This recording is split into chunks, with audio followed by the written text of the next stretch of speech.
This is Chris Hansen. Chad doing Rip City Radio here. It's your favorite basketball player, Tyler Hansbrough. This is Jamie Hudson. This is TJ Hoochmanzada. And I'm going to let y'all know something. Duke sucks and Duke will always suck. You're listening to It Just Makes Sense. It Just Makes Sense. Football is back, and so are we, boys. Listen, this podcast is not about being right. It's about being entertaining, and sometimes right. I think of ASU as a sex school. Hey, boys, you like fucking? And, yeah. You like NIL? Ever heard of STD? Do you think Judgy has lost his spark in the playoffs? I don't even pay attention to baseball, but if someone referred to Aaron Judge as Judgy, I'm slapping the bitch out of them. I know you guys call him Shohei, but that's Tata. That's my boy Tata. I will bury you alive. I will bury you alive. We're back. Clear eyes. Full heart! Can't lose. Play like a champion! I don't know. Are you ready? Yes. The lights are on. The lights are green. No, red.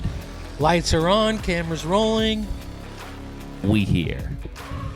Spirit would be $80 round trip. And you might have to... You have to pay for your baggage, which is another $15, so Right. it's $95.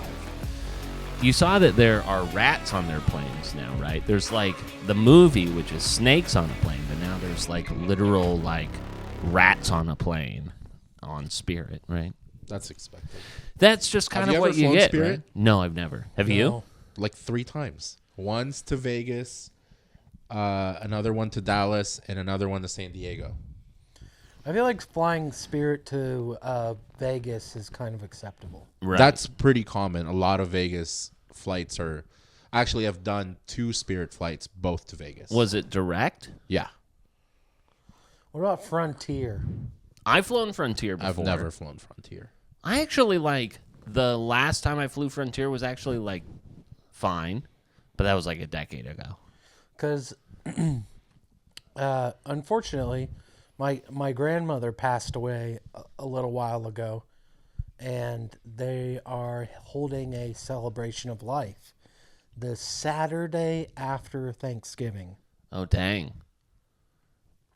She was, what's the word? Crematorium? What's the... Cremated? Cremated, thank you. You're welcome. So they're holding the celebration of life later, and the only flights that are cheap are Frontier. Yeah. On I Rival... haven't heard anything bad about Frontier. I've never flown Frontier. I thought you were going to say I haven't heard anything bad about cremation. Me neither. On Rivalry I feel like weekend. It's a real hot way to go. Yeah. Like flying a week after Thanksgiving, or it's a Saturday after Thanksgiving. Yeah. Oh, I thought it was like a week. No, after. literally like Thanksgiving is Thursday. I'd have to leave Friday. To where? Phoenix. Is it direct? No. Yeah, you're probably going through L.A. or something like that. Yeah. Phoenix Or not Denver. direct sucks. Any 2.5-hour flight that's not direct Not even. fucking That sucks. sounds like Southwest Airlines these days. But That's why I never fly Southwest. There's Yeah. always a stop. And my You- wife is going to be due within 30 days. That's true. And she's going to go or she's staying back? No. She's not going. She's not going, yeah. So do I? Because here's the thing. And I'm sorry to work this out on the podcast. And I'm sorry, by the way, condolences about your yeah, grandmother.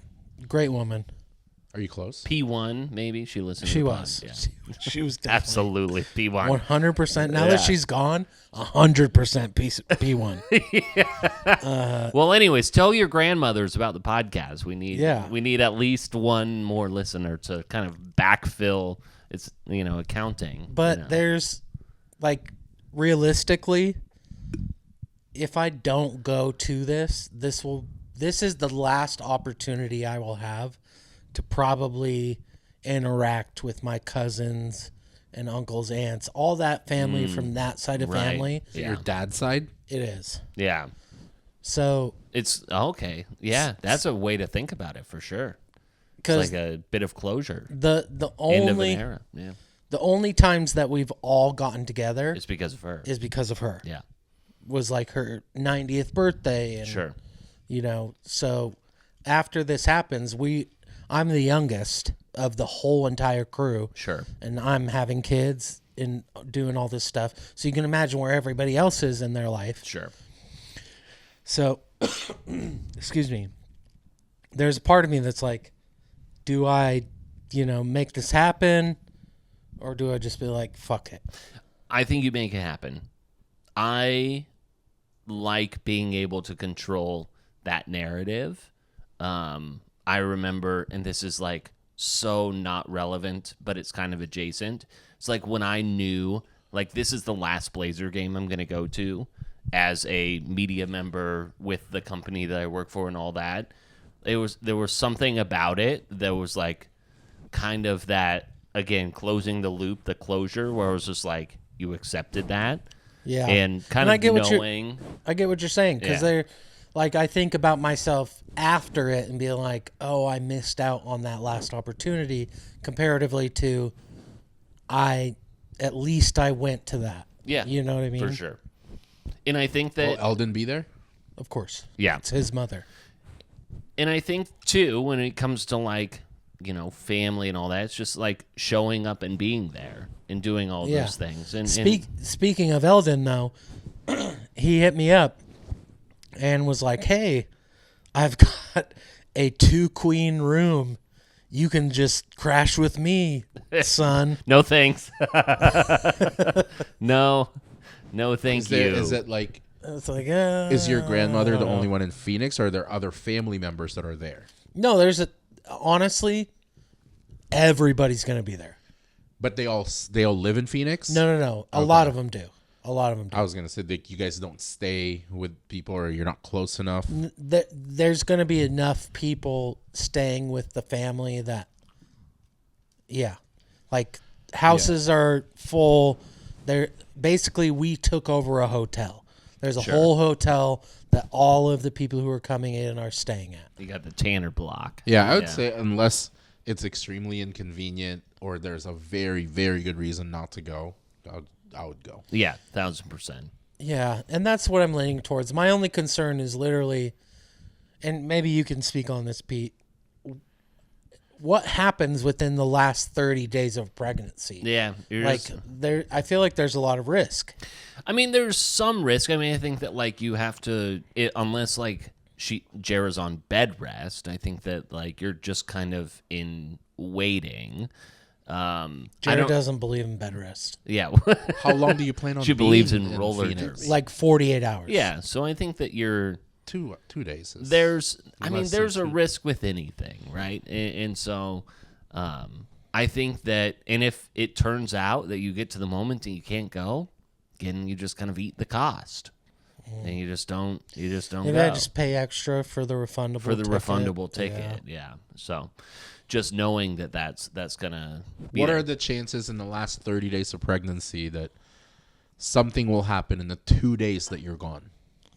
I mean, I feel like it's not likely, but it'd be a super shitty situation if it did, Yeah. My wife was a few days late, so and unless they're talking about anything like, and I don't know if there's anything in the family where they're like, so I mean, everything is, as far as the pregnancy goes, everything is going swimmingly. yeah. So I think you just roll the dice. You insure yourself with the fully refundable ticket or anything like that. This might be more of a concern if you're going around due date. Yeah. Yeah. But A month 30 away, days before. And yeah. not that you don't want to be there, but should something happen where you're needed, you guys have enough support that people can come to Jara in the 48 hours that you're That's gone. true. Yeah, and I could get back pretty quick. And like I said, like, this is realistically probably the last time that I'll have the opportunity to spend time with these people. So it's like, at least I can say, like, hey, I went, we interacted. Yeah. We'd never have to see each other again. Well, Just it's don't not you- like, like a hateful thing. No, it's all love. Yeah, it's all love. We might not see each other again, but I mean, like, something, go Markham Eagles. I'm going to localize this a little bit. Is that, when you talk about showing up for the family, doing the thing, and sometimes, like, you're trying to weigh the benefit versus all the time and all that, is that, what was it? Last week, I went to my kids' kindergarten alphabet parade. And the alphabet parade, Brody had selected the letter D. It was a big D. I suggested we just put a bunch of pictures of dicks and dildos on him, but, I got overruled on that. But he had the letter D, and he had to put, different things, Did you words choose the associated. letter D? Like Was he dystopian assigned the letter future? D? I think he chose the letter D. Not knowing the pushback he's gonna get with what the D means. Yeah, I don't think he understood fully what the D meant, and maybe, he wanted to be B, and B was already taken.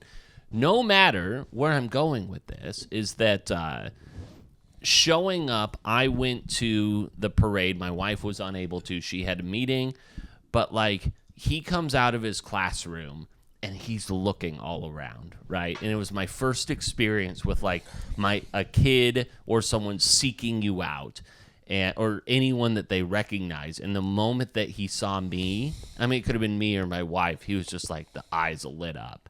And so again, I'm bringing this back to showing up for those moments, knowing that it's could be so much more than you being there, I guess. It's kind of what. But your dilemma is family both sides. Yeah, I know. Yeah, you have a very pregnant wife at that point. So, And you just don't want to use this if you end up staying and then your kid's 9 and he pissed you off and you're like, I should have gone to my grandma's celebration of life. You're being an asshole. I'm sure that's the first thing that would come to mind.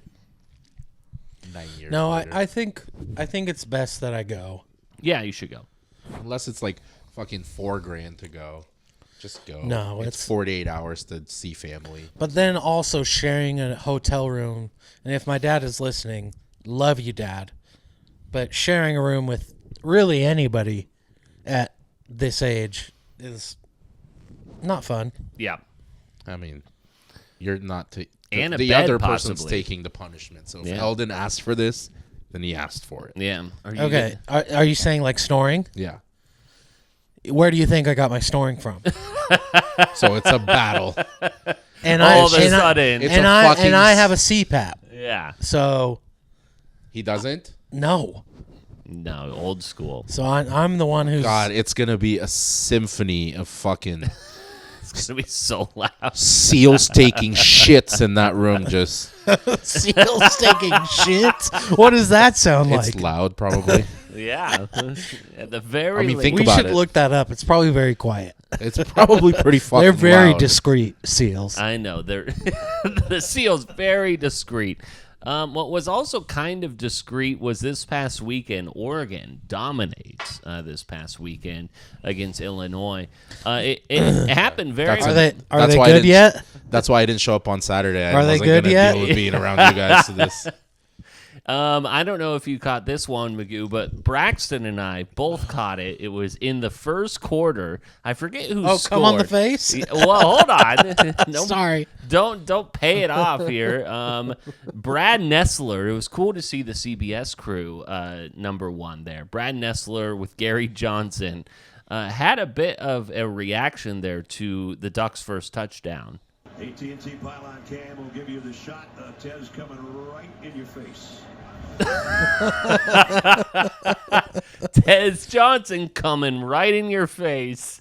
What a call. What a call there by Brad Nessler. So, Any thoughts, Miguel? thoughts on Tez Johnson coming I didn't right pay in your attention to face? this game. Right. That's why I stayed at home. Yeah, you ghosted us this past week. Yeah, that was rude.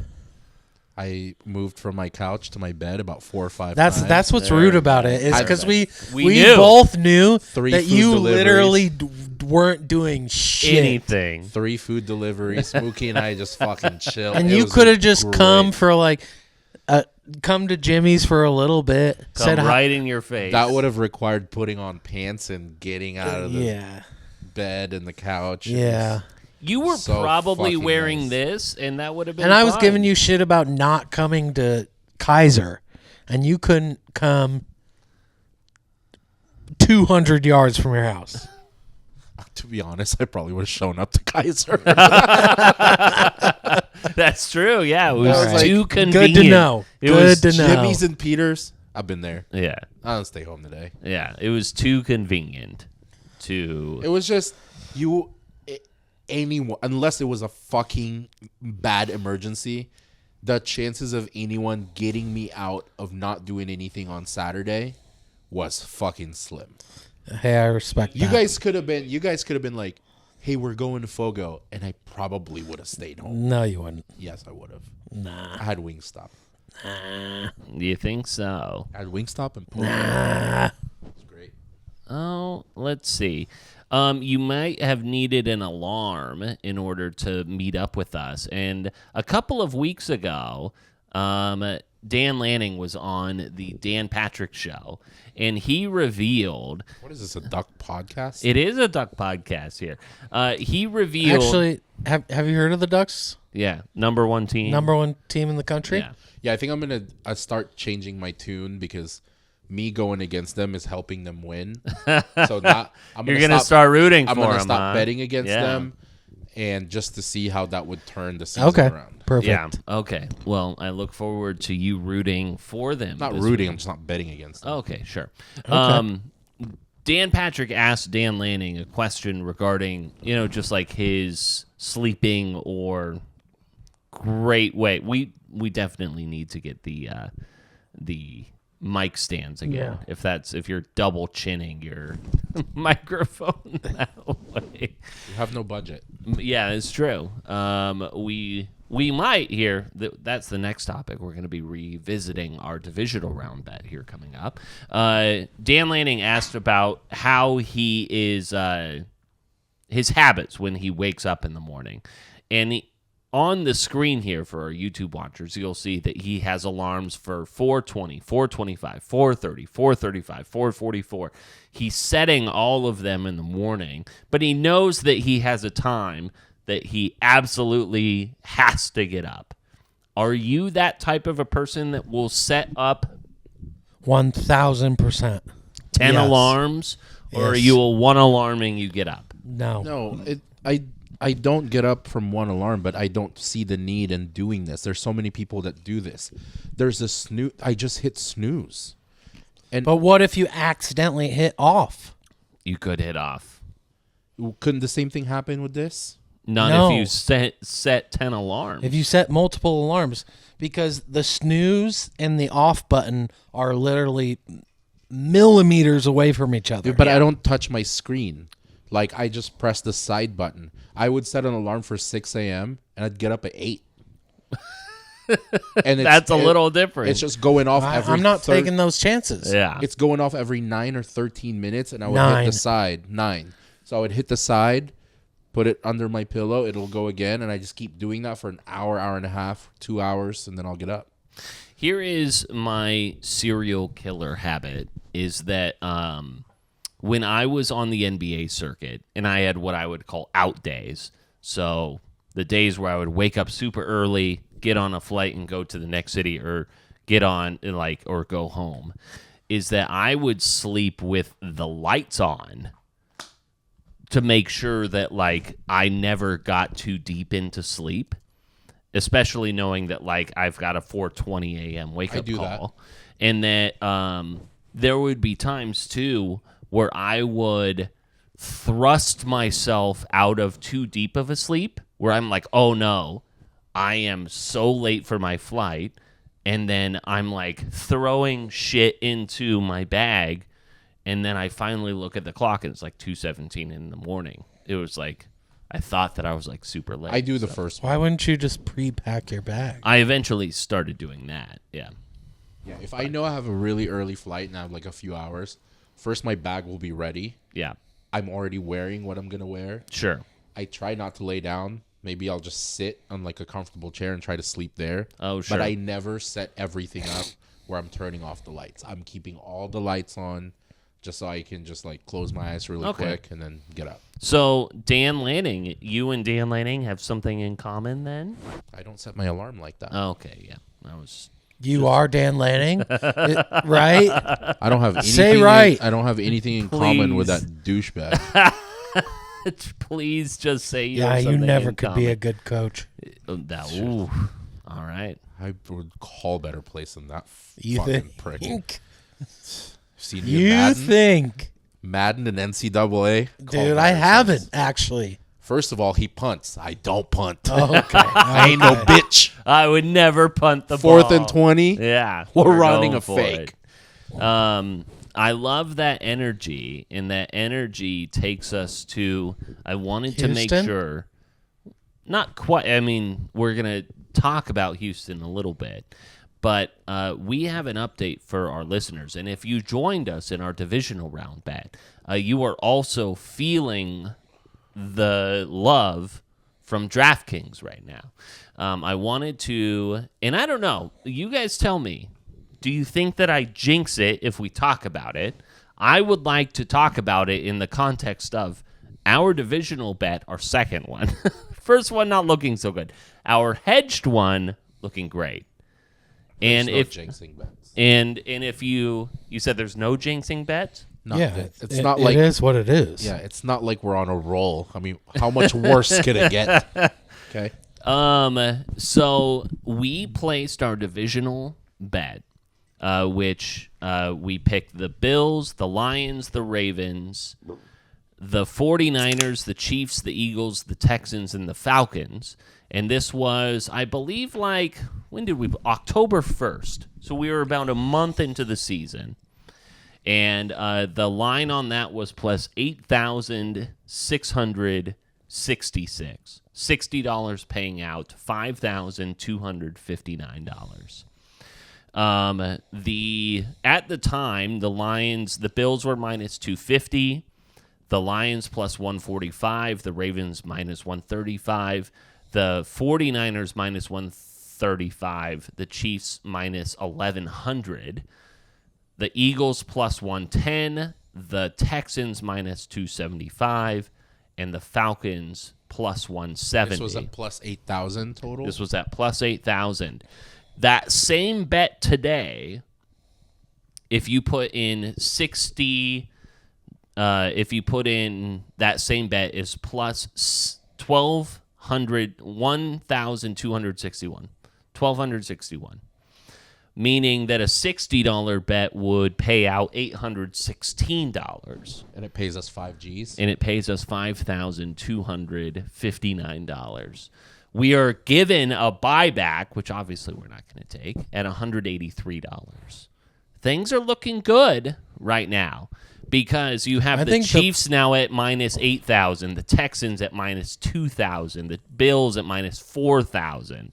Right? Like there are some divisions that feel very locked up. Cash it out. We've each made $40 profit. The 49ers are really the biggest concern. They are, yeah. I'm not concerned about them. I think they'll win that division because Seattle's the closest one, and they're not doing well. Or Arizona. Arizona is the next closest I one. wouldn't trust there. that. I'm concerned about the Ravens. The Ravens is who I would be concerned about. Ravens tend to fuck people at the end of the season. When you get across the ball from the big bad Browns. It's tough. not the Browns. It's tough. Jameis. They tough. should have had Jameis from day one. I tell you what, if you had mentioned that you lost the alternate spread on the Ravens, right? If you would have just sent your boy a text, said, "Hey, who do I choose?" I could have told you. Yeah, okay. The reason, like the Steelers, I feel like have a pretty tough road ahead. And I know that like the Ravens will as well. But I mean, like, I'm curious how the Steelers may respond because they've got the Commanders, they've got the Ravens, they've got the Browns twice, once at home, once away. They've got the Bengals, which apparently Joe Burrow says, we can win 7 of 9. We're only 3-5 or whatever the hell they are now. They've also got the Eagles, they've got the Chiefs, and they've got the Bengals twice, right? So, I mean, if the Bengals think that they can win 7 of 9, this is a tough road for the Steelers, which makes me think I would rather rely on the Ravens to not fuck it up as maybe as badly as the Steelers would at this point. So that's kind of where we're at. So a $5,300 payout, now looks like an $800 payout if you were to place that same bet today. This is decided what? January? Like early January? December. It would be the first. Like division winners are decided December, and then it goes wild card. Yeah. For an entire month. So we'll know in December where we're at. What a Christmas gift! Because that would be what, $1,600 each. Something like that. Something around that. Yeah. $20. Putting it right back into DraftKings. I'm putting it right back into DraftKings. Yeah. I am not Yeah. putting it back. Hey, take that 1600 and cash out. I guarantee you that if we win that, and I'm feeling good now, we will have this entire table right here will look like a big old strip club. It's gonna come in ones, baby. I am bringing $5,000 in ones. I'm gonna hold you to it. You know, I'm gonna make it rain on this podcast. it's I not that guarantee much. Like 5,000 In ones ones? isn't as much as you think. In ones, it could fill the table. It's 5,000 Like ones. 201 is like this. That seems like a Yeah. lot for this set. That's all I'm that- saying. So Times- 1,000. Yeah, it Time- wouldn't cover the table unless you spread it, I guess. I mean, you could. We be spreading. Well, I'm a spread. All I know is if we do win this bet, First of all, if we had 5K that we fucking won, why are we here? Why aren't we recording at A-Crop? Like, go to a real strip club. Go to a real strip Okay. club and Yeah. so spread your let's money. talk about this. We win close to $6,000. Get that closer to your mouth. This is what's gonna win. You addressing the bet isn't what's gonna jinx it. Spending our money before we I'm win so it glad is what's gonna jinx I it. placed the bet is what it. I control the finances here. Because here's the thing: we're all gonna. Maybe we're not. I'm gonna take 90% of that home, Yeah. but I'm more than willing to put it back into something, or we all Yeah, that's agree true. on like, hey, if we win this bet, we're going to all go out and do this. We could do What that. would yeah. that be? What would that be? Dave and Buster's. D&B's? Fuck yes. I want to hit the photo booth. I want to get Yeah. Connect 4? Connect 4. I want $100 on my power card. And then let's get some apps. Couple Some drinks. apps. Of course we're getting some apps. And then we're hitting all the fucking games. Okay. And then So we agree. Go ahead. then we finish it off by going to Cheesecake Factory. All right. I'm out on the last part. Yeah. No, not Cheesecake Factory. This is in Clackamas. What am I thinking of? I mean, there Ram. is. There is a cheesecake I was factory. thinking of the Ram. Yeah. Go to the Ram or whatever that is. No, I So- think that's so if- Oswego Grill. Man. There is an Oswego If we Grill now, win, yeah. we all agree to do a night out, the three of us with our significant others. What they didn't have anything to do with this. That's true. Fuck them. Yeah. They're against betting. Remember? That's true. Fuck them. We could We have. all three go to D&B's. All right, cool. We could have put our money on National Tight End Day for a I bit of fucking wish I would have known. yeah. I For was a bit talking to of someone about an this today. additional payout, and I've done this. I even did. I think one of my few round robin bets, maybe a year or two ago. You don't know what round robin is. I mean, I didn't, and then I found out, and then I decided I didn't like He's thinking it. it's the layup line on warm-up basketball. Peter, Bounce you it don't off the know backboard. Fucking, I was actually talking to one of our listeners, And they're like, I don't think Peter knows anything about betting. they specifically brought up how you don't know what round robin is. We tried to explain it to you.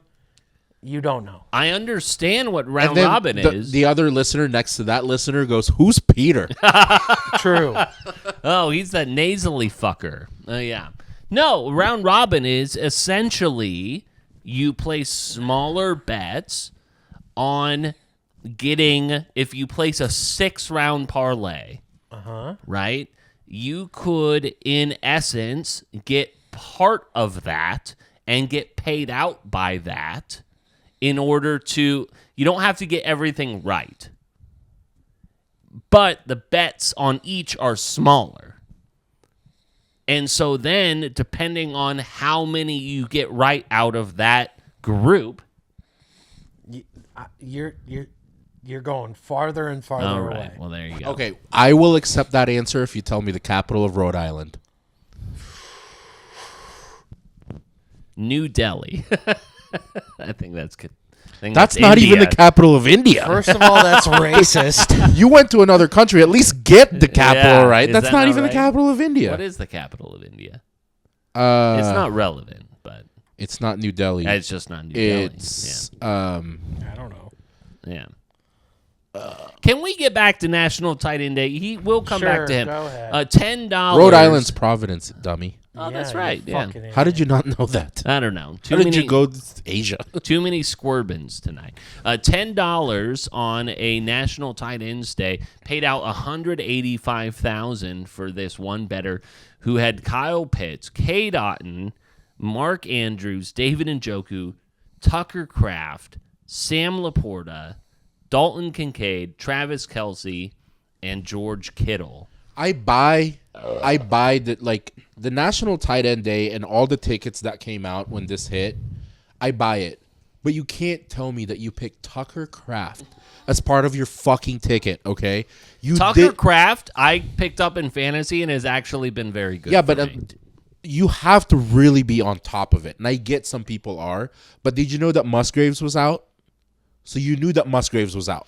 And Tucker Kraft, to your point, was plus 210. Like plus Tucker Kraft did not but belong Dalton on that Kincaid list. was plus 230 and Sam Laporta was plus But 240. let's be honest. How many tight ends have scored touchdowns this season? Not a lot. The tight end position has been We're tough. 8 weeks in. The tight end position And has been there's tough been- this year. This is like Kelsey's second. First. This is his first? No, Yes. he scored. This is his No. second. No, I'm pretty sure it was It's his first. Yeah. As someone who has him in the Jimmy's League, it's Yeah. been a frustrating time to have I- Travis Kelce as a. I wish I would have placed the ticket. I did something different and I missed it. I went all running backs. But for fantasy, Sam Laporta has been completely disappointing. Yeah. I've Yeah. had Sam Laporta. I took him out this week, and he scored 14, which is the best he scored. But guess who I picked up, which I didn't really regret taking him out? Cade Otton, baby. Cade Otton was 25 good. fucking Yeah. points from that guy. Yeah, because Baker loves him. Who's he gonna throw to? Because he's got Jalen McMillan. Yeah, Jalen McMillan. So, and then Cade Otton. I don't who someone should give a notification on what National Position Day. I don't know it That was is fucking true. National Tight End Yeah. Day. I've only ever done it once. And that's something I bite on too. Oh, it's National Tight End Day. Let me place a fucking bet because Of I would do course. that. I didn't know. Yeah. Well, I didn't know that I apparently did not understand Colorado's game. I was too quick. Oh, Pete. It wasn't a bet or a decision based on Colorado's game. It was all personal feelings about That's Dion. true. That's why you made the bet. You Why don't don't you just make admit? personal. You don't make personal vendetta bets. You don't do that. You're Didn't the like sa- the man. You're the same. It's like you're part of the committee that is not. I'm not saying that he should be in the top 3 or should win, but he should be in the conversation. Shedeur Sanders should be in the conversation for Heisman. But no, Travis Hunter should be. both of them. Okay, sure. Sanders' stats, he should be in the conversation at the very least. But he's Deion Sanders' son. You are one of those people in that deciding committee. He would never be. Who's more valuable, Shedeur Sanders or Travis Hunter? Shedeur. You do? You think That's so? a more important position. Just because Travis Hunter plays both positions, that is an insane question. Look at Why is that insane? take every college team, take their quarterback out. Take every college team that's doing well. That is the most important position in college football and in the NFL. I feel like Travis Hunter is one of those guys who can make the quarterback, not the other way around. Wouldn't you say the same thing? I don't think that Shedeur makes Travis Hunter. What happened to Tyreek when Tua was out? He was bad. What happens to people like Kelsey when Mahomes is out? What happens to Well, people like Mahomes AJ? never out. Right, but I'm saying that's the whole point. You cannot take a quarterback that's really good. That is going to change more than it would change taking Travis Hunter out. Yes, he's a dynamic player on both sides. But it's the same way. He's a Tyreek Hill. He's a fucking A.J. Brown. He's a Mike Evans. Quarterback position's more important. You take Shedeur out of that, they don't win 6 games. Okay. I can look at what Colorado has done, and I can respect what they have done, and I can say that I was wrong. And I was wrong. And what I think is impressive about Colorado at this point is that they have been able to earn that top 25 spot where you have the media hype and everything around that, where they've been anointed that spot, but they have climbed into the top 25, and that's by their own doing. And that's impressive, and I was wrong. And I'm willing to accept that I was wrong, both monetarily and then in my own opinion. If they keep winning, it's going to make you feel better. My hope is for them to stay at 6 wins. They don't win anymore because it's going to make you feel so much worse. Lose every other game. And you're like, fuck, I bet on 5 and under. Yeah. They finished the season at 6. I mean, that was the thing. We were arguing about 5. I mean, you'll recall that we were arguing between the 5.5 and the 5 and all that stuff. And we just need to prove that you're just enough of an idiot. Well, ending at 6 would be such a fuck you to you.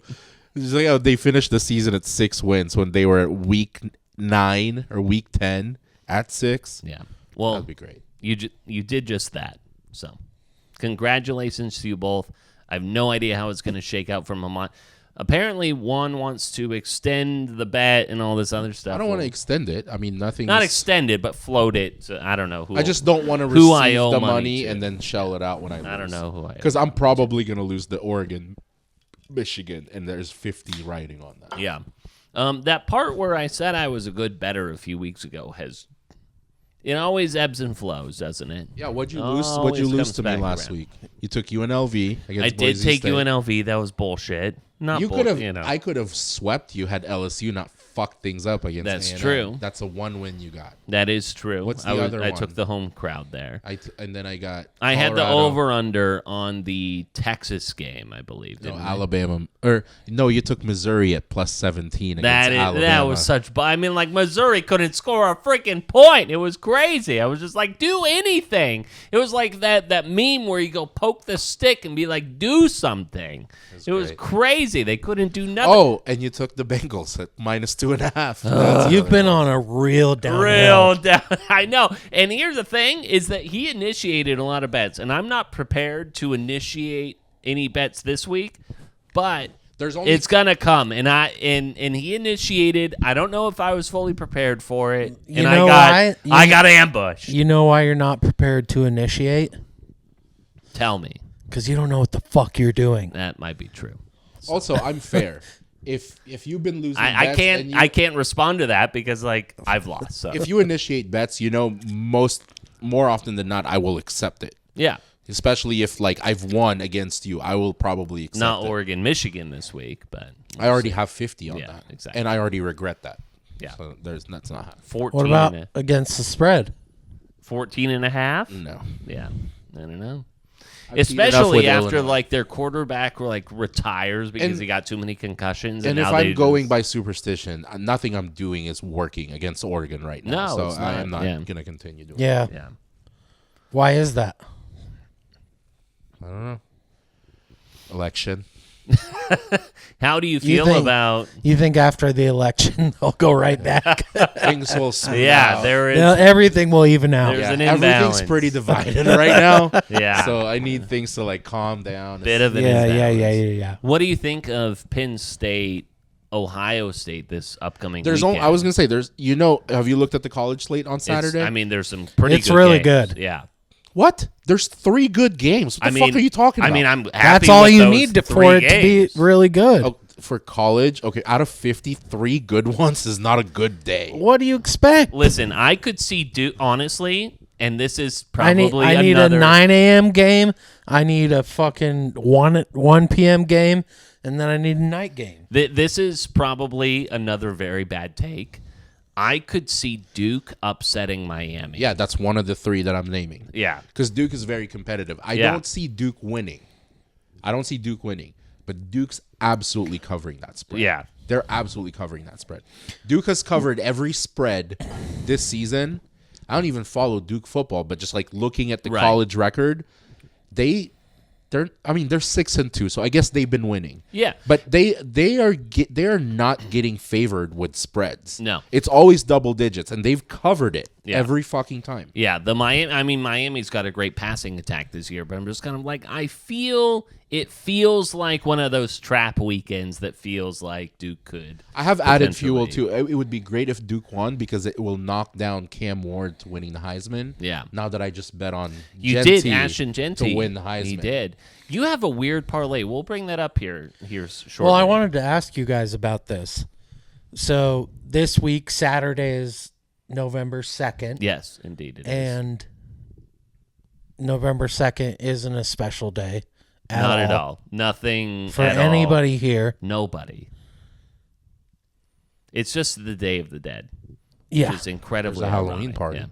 There is there is. Yeah, that is. Yeah, that's the only thing. Halloween How party. dare you. Yeah. November 5th is when the first college football playoff Correct. rankings come out. Yes, Correct. Indeed. Is there a chance that Miami, assuming they win, jumps Oregon? No, because no. Not their strength of schedule. It's not that great. And I know that Oregon had trouble with a couple of teams, but I mean, Miami needed a miracle to beat Cal. Right now, the thing that's Virginia Tech too. Yeah. Oregon. Yeah. Oregon's first two struggles were got screwed. Idaho and Boise State.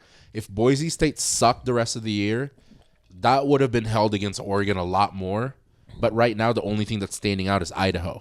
Yeah. Because now Boise State is a top 25 team who's probably going to be in the playoffs. And Miami's strength of schedule, who's the toughest team they fucking played? Because Oregon, you can say that Ohio State is like that game. You take Miami's schedule. I think the toughest game Miami's played is what? Probably Duke this coming Saturday. I mean, it was 6-2. No, I mean, like, they obviously played what should have been more competitive games, but weren't because of the state of their teams. I believe that they played. Haven't they already played Florida State, and they beat Florida State 36-14? Yeah, so that was earlier in the year. As soon as Florida State lost to Georgia Tech opening of the season, their expectations for right. that team I think it's kind of like expectation versus reality. And again, like Louisville, they were ranked at a certain point, but are now currently unranked. That was a barn burner, 52-45. So Miguel, correct me if I'm wrong. Are you saying that Oregon is better than you thought? No, it's the same team. Okay. So let's debrief then, and we'll get back to the stamp of approval you need. We'll get back to I'm just asking questions. Okay, so while you were pantsless, not joining us at watching the Oregon-Illinois game, I think that was a bit surprising for us as we were watching it, how dominant Oregon was against Illinois. And I know that, like, you go, oh, hindsight, maybe Illinois shouldn't have been there. But Illinois was 3-1 against ranked teams so far this year. I mean, that did not play out at all how we thought it was going to be. I'm not changing my tune with, like, how I felt that should have gone.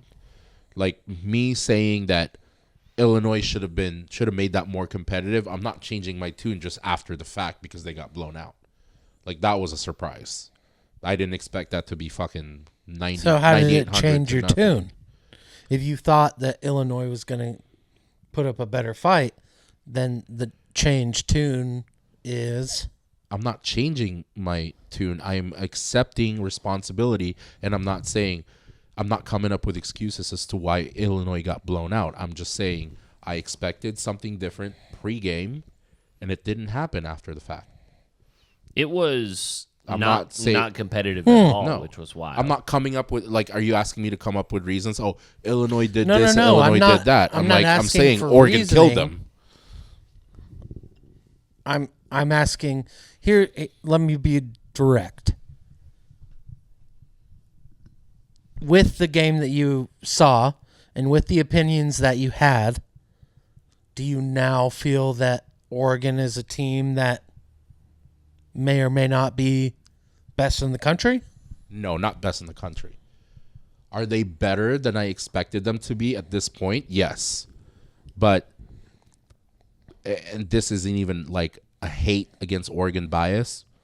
Not even, you're not best in the country. I would take Texas. I would take Georgia. I would take Penn State. I would take Alabama, and I'd still take Ohio State. So let's talk about that game then coming up this weekend. You mentioned two of those teams, Penn State, Ohio State, early game. Best game this weekend. It is at Beaver Stadium at Penn State. And so Ohio State comes in a 3.5-point favorite on the road. I'm curious both of your guys' thoughts there because, I mean, this is clearly the game of the weekend. And if you think so, where do you fall? Penn State is better than Ohio State? Like, how do you see this game going? It's in Penn State. Hasn't Ryan Day failed against Penn State? I mean, he also barely squeaked out against Nebraska this past weekend. By the way, Nebraska now 0-27 in their last, obviously, 27 games against ranked opponents. We talked about it previously on this podcast. The last time they beat a ranked opponent was Mike Riley against number 23 Oregon back in 2014. I think Penn State's like the college version of the fucking Ravens. They're expected to do well every season, but somehow they just let you down at the end. Penn State. Yeah. I feel like even as a road team, I would take Ohio State. But I mean, Ryan Day, to this point, has been widely criticized now, throwing his headset around, all this stuff. It was late in the game. There was a questionable targeting call that may or may not have gone a lot of Ryan way. Day's record that goes against him is throughout. It's not in the same season, though. You know what I mean? Yeah. He fails season prior, and then he fails another big game like against Oregon this year. But I would give an edge to a team that had a tough going, and with Ohio State, the case is Oregon. In having had that experience and being able to learn from that, I don't think Penn State's had that same experience this season yet. And I would still take a powerhouse team like Ohio State experiencing what they did at Autzen and being able to turn that around and apply whatever they learned from any mistakes that they made to this game. So where do you fall? I mean, I'm kind of looking at the possibility. I'm curious where you see this game going and whether or not you want to bet on it. Yeah, I want to bet on it. Absolutely. Who do you want? I'll let you pick. You've been losing. That's true. And are we going straight up or are we going points? It's close enough. It's a 3-point spread or 3.5-point spread. 3.5, yeah. I would be comfortable betting this just straight up. How do you feel about this, Braxton? I feel like a loss for either team is good for Oregon. That's true. It's very true. AKA, I don't give a fuck. But, well, you should, though, because, another loss for Ohio State weakens Oregon's win over Ohio State. They don't play Penn State this year. So But then we play Penn State in the conference championship. potentially, unless Indiana and Penn State continue to win out, and Penn State win out, and then there is a head-to-head that Indiana and Penn State. I saw this TikTok earlier today where it was like, is it possible that Oregon can't even get to the Big Ten championship despite? No. There is actually. There's not. There is. But there isn't. It would assume that Penn State and Indiana both were undefeated. And in that, they would knock out Oregon. It's not going to happen. Not going to happen. Yeah. Okay, so I'll take Penn State. So much I want to say, but I got to turn. I got to turn around. Yeah. Penn State straight up. You're taking Penn State? Yeah, I'd take Penn State. How much? I'm not going like 20? Yeah, I'm just at $70. $70. Yeah. So I got the Buckeyes again for $20. He does. You need to reshare the ledger with me. I haven't been able to access the ledger. Just did that. No, but I clicked on it, said I couldn't access it. So The ledger? yeah, something about it. I didn't have permission to look at it there. Look so. through. Well, no. I saw it because I saw I it even on his phone. update it on real time on who won the bet in parentheses. Yeah, no, You I see? mean I saw it on his phone, but like he sent it to me, and then I clicked on it, and it didn't work. But we'll hash that out here later on. The game for I guess of the weekend for the podcast is the Oregon-Michigan game. In Oregon, a 14.5 point road favorite. I mean, what are we thinking of this game? You've got Michigan, the way that they will run the ball. Michigan's going to lose. Okay. Big time. You're just hedging at this point. No, Michigan's going to get fucking creamed, dude. Their starting quarterback remember- retired. Just retired. because Yeah. of 5 concussions. Yeah. So Tuttle's gone. I think their backup quarterback played against Michigan State and squeaked out a win last Saturday. At this point now, their other two quarterbacks in Orji and Davis have thrown 6 touchdowns this year. They're going to lose by 28.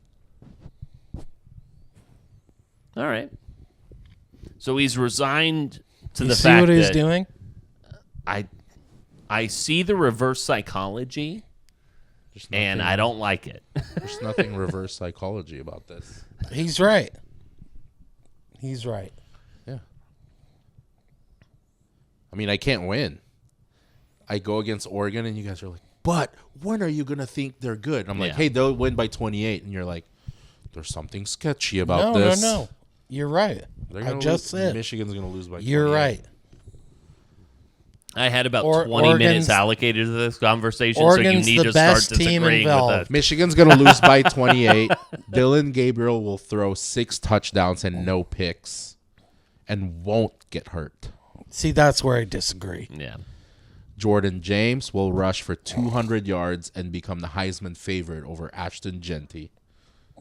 Tez Johnson, 15 receptions, 200 yards, 3 touchdowns. Amen.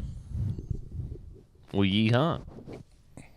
The tight end that's part of the Bloods and Crips, both covered up in tats, he's going to score 4 touchdowns. But actually, how do you feel? Michigan will lose.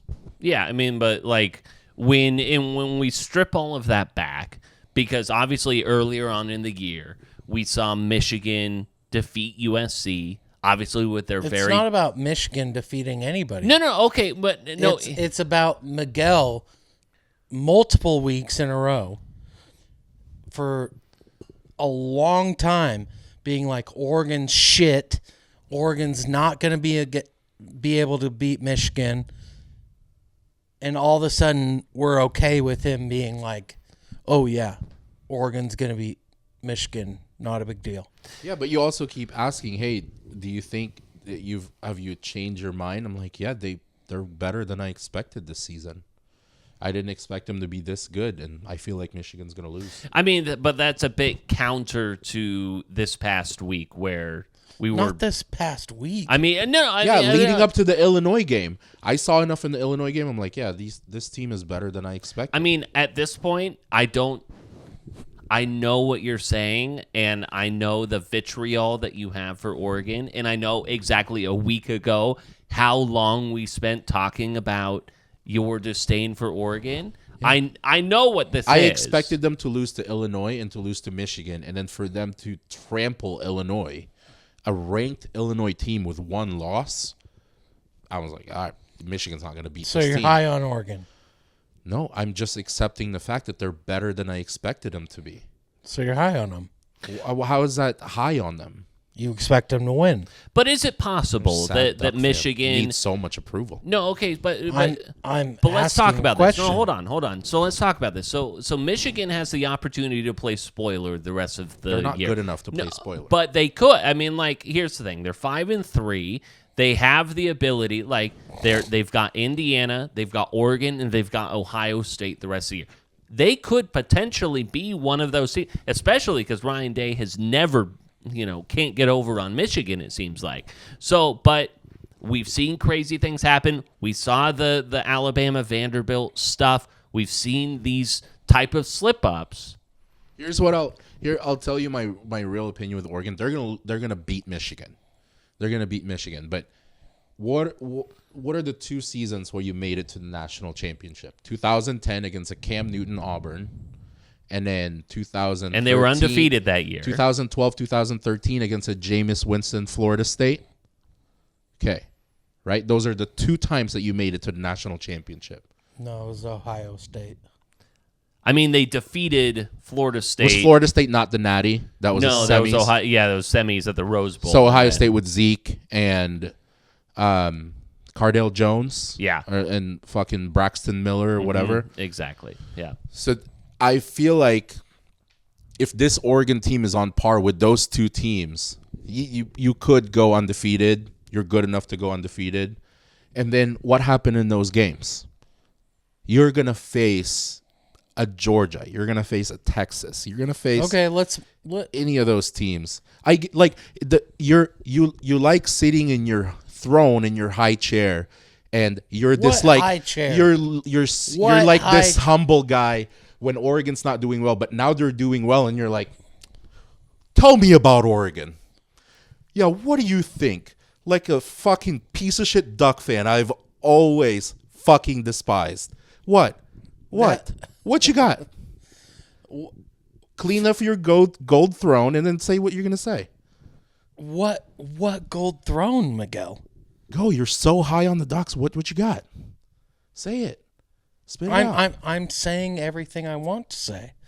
Nothing's good enough for you. You need some stamp of approval of how I feel about the Ducks. What else? What you're doing right now is trying to turn it on me.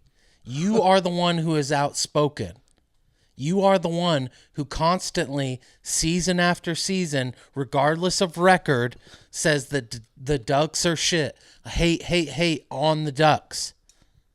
And all of a sudden they're good, and then the responsibility is on me to prove you wrong? No, there's no responsibility. I just said after the Illinois game, man, I realized that this team is good enough. Michigan's not going to beat them.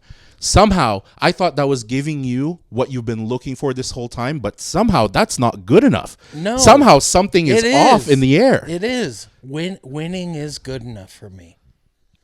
I think there's something that you're not accepting, that you like, there's something not enough for you. What else are you looking for? Well, I'm trying to create some electricity here. No, okay, so here's where I get a little bit confused, because I say, okay, I am wondering if what you are saying is legitimate or a troll.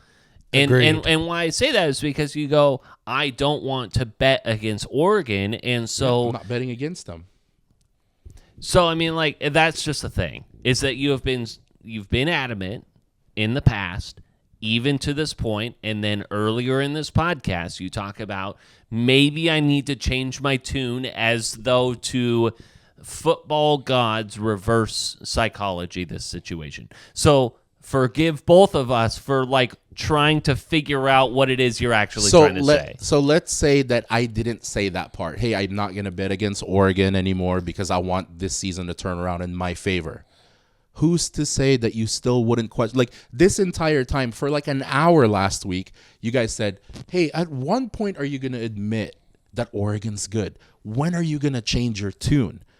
And if I had not brought that up, and I just said, hey, after I didn't expect Illinois to get blown out like that, and then they got fucking crushed. Yeah, Michigan's not going to win against Oregon. So you're saying that Oregon's Who's good? to say you're not going to question it? You guys will still be like, are you being truthful or are you just trolling? And allow me to extend the olive branch, because when I admitted that I was wrong about Colorado, you guys did not give me a ton of shit.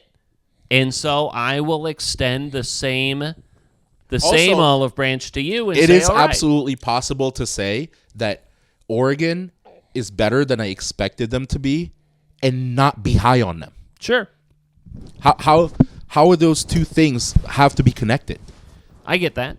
They're better than I expected, but I'm not high on them. I still fully believe they're not going to win the national championship. And so with this game coming up, we've got Oregon, Michigan. Michigan, ground and pound type thing. Their quarterback situation is a bit up in the air. They've got two guys that could potentially pass the ball. However, they have beaten teams by not throwing the ball at all. And they're going to win. But is it by more than 14? We'll see. At the Big House. I don't remember the last time Oregon was there. Was it 2003? Dennis Dixon. Yeah. Did they win or lose? Win. They won that game. So since we agree on everything in college, let's make our way to the NFL. What do we agree on? I don't think Oregon will win the national championship. Yeah, no, it was absolutely twas a joke there. I'll make another bet right now. Oregon won't win the national championship if you want to take it. You're getting it's a great time for you to do it. We already have one. Well, you have it at 3-1, right? Yeah. But so what are you extending at this point? You're just doing it straight up. I would get the odds now. Yeah, so I wouldn't do that. Then I'll just do straight up. I am curious. Hold on. No 1 second. odds, but I would just get everyone. You would get Oregon. No 2-1. No none of that bullshit. Let me see, because we can't bet on football here. College football playoff odds here. Let me pull that up. I bet they're third favorite. Let's look here. FanDuel. We'll tap into FanDuel here. Let's see. To make the college... Okay, national championship. Right now, according to FanDuel... Can I guess? Sure. So I know you can't read this. So Texas number 1. Texas is not number 1. Texas is in the top 5, but they are not number 1. Is Texas 2? They are number 4. Georgia 1? Georgia 1 at plus 360. Is Oregon 2? No. 3. Ohio State is at plus 400 to win the championship. Oregon 3? Oregon 3 at plus 450. Then you have Texas at plus 650, Penn State at plus 1,200. And of all teams, and I imagine this is just because of some diehard bettors, Clemson at plus 1,400. Yeah, there's not going to be any 2-1, 3-1, 4-1, none of that pussy shit either way. But just take Oregon, I'll take the field. No. Why? I don't know. I don't want to do that. Number 1 team in the nation. Don't you believe? The same way that he believes. And what, you're going to get odds on the field? No, there's no odds. I'm just taking the field. You're taking the number 1 team in the nation who's looked unstoppable. I'm not ready to do that. Okay. We'll see. But I'm not ready I'm betting that at the right time for you. Yeah, but I mean, I don't necessarily think that, just because a team is number 1, that, you're going to regret this. That, what? That the number 1 team is going to end up winning. And so a straight up bet when they a straight up bet, hold Michigan. on. A straight up bet when you have them at plus 450 doesn't feel great. It's pretty fair. I don't know. Because you've got 12 teams vying for this at a certain point. Yeah, but what are you counting the bottom 6? What are the chances they can make it to the semifinals or the national championship? I mean, I think that the likelihood of a semifinals is higher, and so then you get into that. I would be more apt to make that bet closer to. Why don't you make a pick for a team? Because I already have that bet with you. But with me, yeah. But now you're making it with Peter. Why don't you choose a team? So you want to do we each pick a team, and if it's neither, it's a wash? Yeah.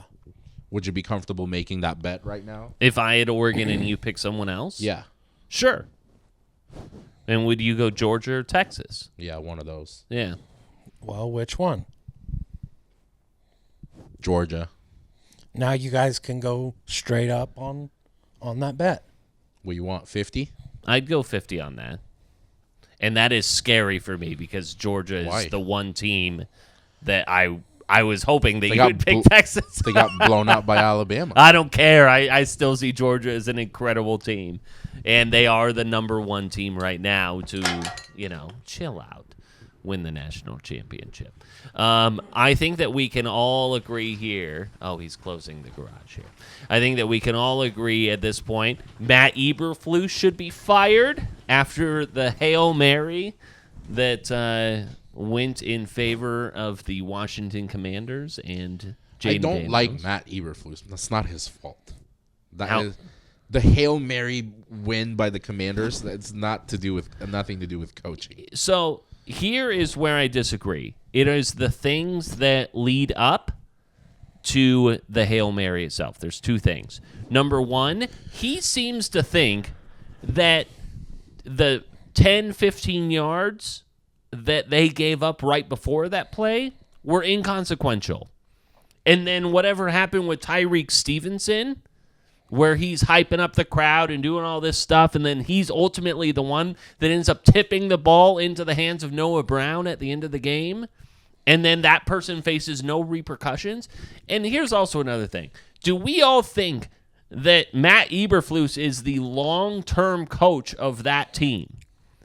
I don't think anyone on this couch thinks. No. This is a very convenient way to get rid of this guy. And so I'm saying here's your entry point. Take it. And get Ben Johnson in there next year or whomever. I don't disagree that he should be gone, but I'm saying like what happened on Sunday is a player fault. It's not pointed right at him. So sure, he could control some shit throughout the season. Players are more disciplined, but these mistakes and these boneheaded shit, it happens to the best of them. It happens to the Chiefs. It happens to other teams like the Eagles. They're just better. They're just better so they can overcome it. I disagree. I don't think that teams like the Chiefs or the Eagles make these type of boneheaded mistakes. That's why they're in the position that they're in. And you don't think the Eagles or the Chiefs have gotten flagged for a stupid celebration, for a drop pass or taunting? Not in this position. Are They you kidding understand me? the moment. Are you kidding me? These teams have been flagged in a bigger game, in a playoff game, in a Super Bowl game. The only difference between them and the Bears is they're better. They can overcome it. We're talking about a regular season game in week fucking 9, where they had a tipped ball that ended up being a touchdown. It's think no for different me, than what happens to any other team. I think for me, it is the things that happened right before that play. And especially in that second half and the way that the Bears... And yes, they were up. They found their way to be in front in that game. But to give up that play, to get them to within striking distance, and then to not recognize that that was a big deal, and then to be like... To kind of be like, oh, well, Tyreek Stevenson, he's, getting a lot of crap in public opinion, and he's already apologized, and he went to Twitter, he did all that stuff. Like, I don't know. And that's the thing. Like, at this point, you just go, okay, you're just a lame duck coach, knowing that you're going to get fired at the end of the year. Maybe you just ride it out, and who is going to be better for you throughout the rest of the year, whatever. Definitely not an Eberflus fan. This is such an overreaction. You do. You think it's an overreaction. All the fucking Stevenson guy, that's like you celebrating a bet where the odds are 99% in your fucking favor. That was and the 1% happened. The 1% happened. How many times have we seen this in the history of the league where a tip pass ended up being a touchdown against you? Let's not sit here and pretend that this shit happens all the time. This is so fucking rare that there's so much luck involved in it.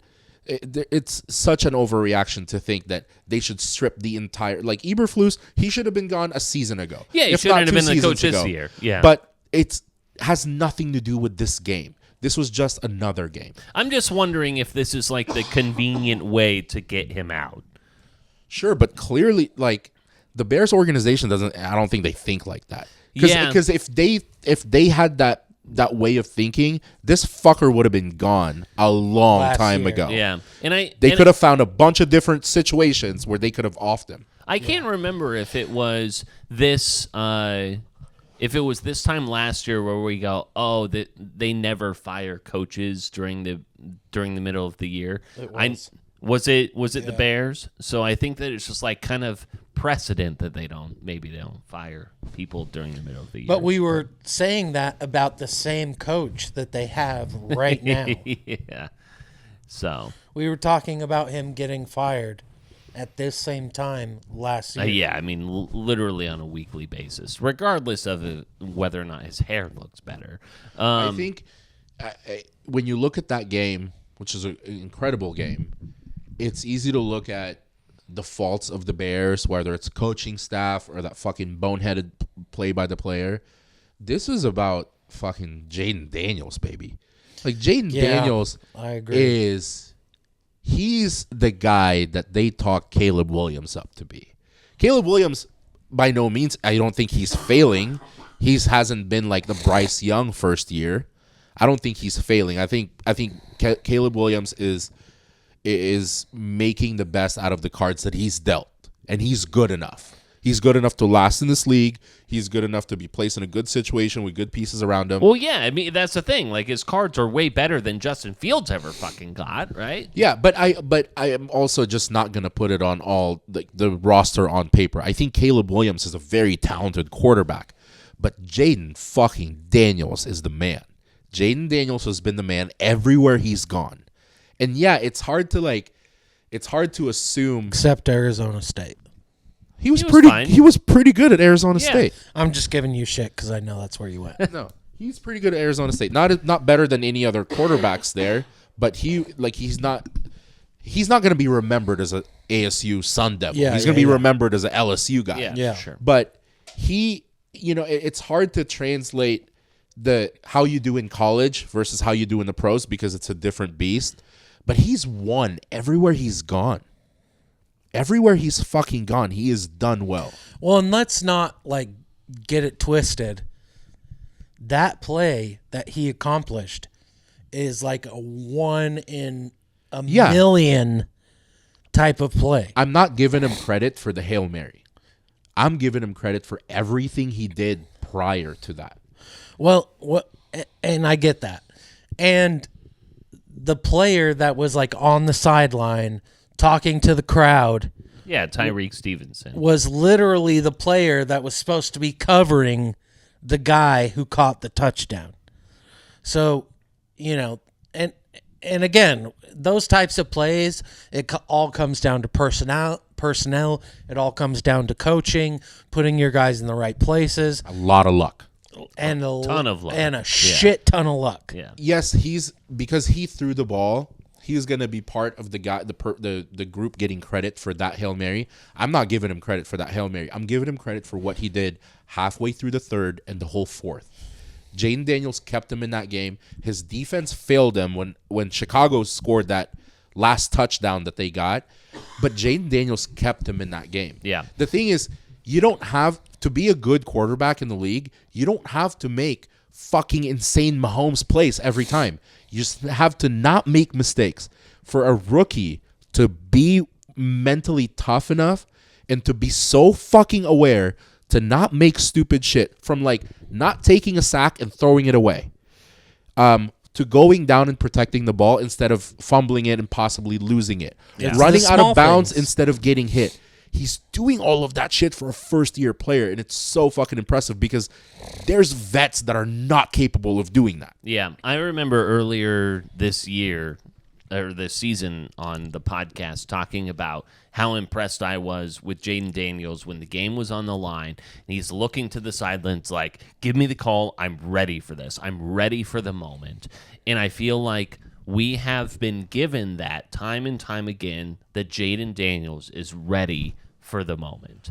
And I think that's to your point there. We were saying, like, all of these things that lead up got him to that moment. And while there was a lot of luck on his side for that to happen, I mean, like, he's a Lamar Jackson. He's made for the which moment. is a huge compliment. Like, that's a 2-time MVP. He's a Lamar Jackson. He's averaging 60 yards rushing a game. Yeah. He's got a strong enough arm. He's smart. And who's been Lamar's best receiver? Mark Andrews, right? It's not like a high-profile Justin Jefferson, Jamar Chase.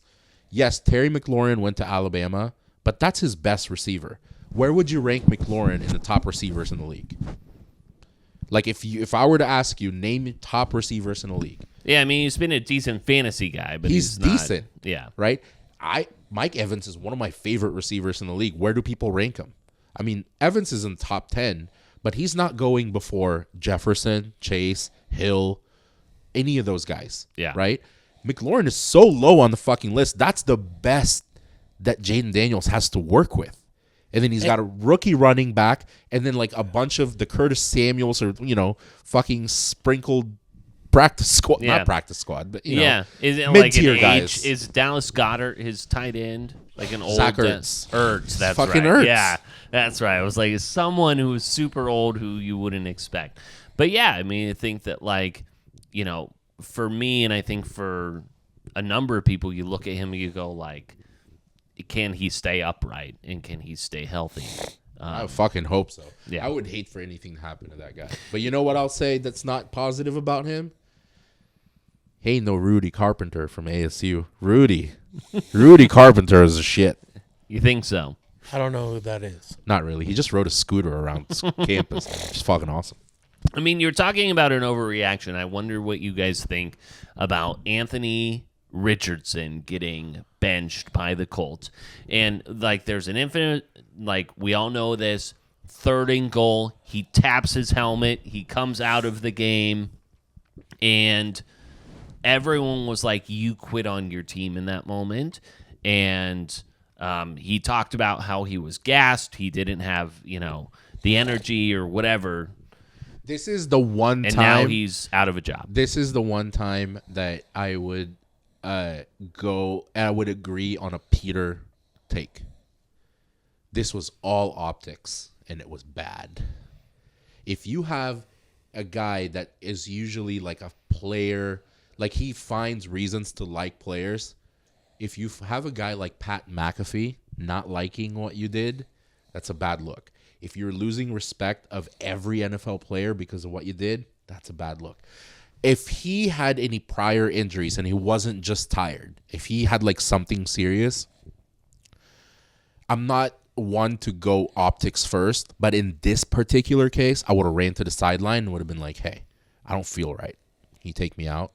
But the tap, like, let me sub out. I need a blow. And people don't know the backstory. All that looked like was like, fuck this. Like, I'm tired. Yeah. That's a bad look. Because quarterbacks don't do that. Quarterbacks don't do that. It doesn't matter. Yeah. Yeah, and not everyone's gonna know what the background is for that. Yeah. They're just gonna judge what they see. That's why optics mattered in that moment.